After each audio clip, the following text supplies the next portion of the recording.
बहुत समय पहले की बात है। सूर्यदेव के घर एक पुत्र का जन्म हुआ। वह थे शनिदेव। उनकी माता छाया थी। बचपन से ही शनिदेव बहुत गंभीर और ध्यान में लीन रहने वाले थे।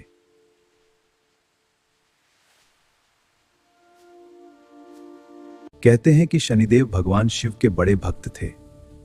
वे घंटों ध्यान करते और सच्चाई व न्याय के रास्ते पर चलते थे।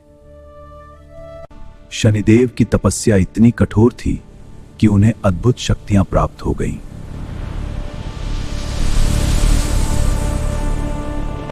एक मान्यता है कि शनिदेव की दृष्टि बहुत प्रभावशाली होती है। एक बार शनिदेव ने अपने पिता सूर्यदेव की ओर देखा। मेरा तेज कम हो रहा है। देवताओं का तेज कम हो गया। हम चिंतित हैं। सभी देवता चिंतित हो गए।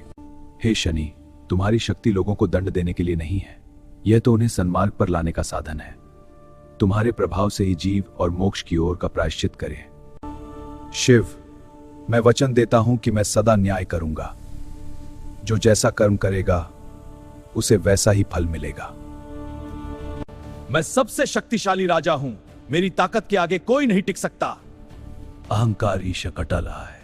मैं तुम्हारी परीक्षा लूंगा। राजा के जीवन में अचानक कठिनाइयां आने लगी।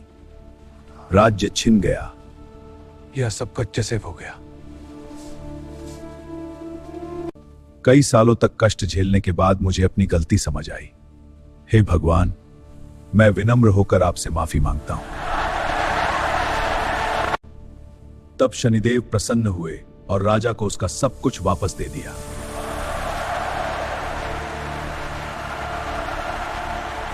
कहानी की सीख: हमेशा अच्छे कर्म करो, घमंड मत करो, सच्चाई और मेहनत का रास्ता अपनाओ।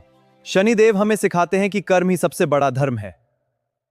अगर आपको हमारी कहानियां अच्छी लगती हैं तो हमारे चैनल को लाइक, शेयर और सब्सक्राइब जरूर करें।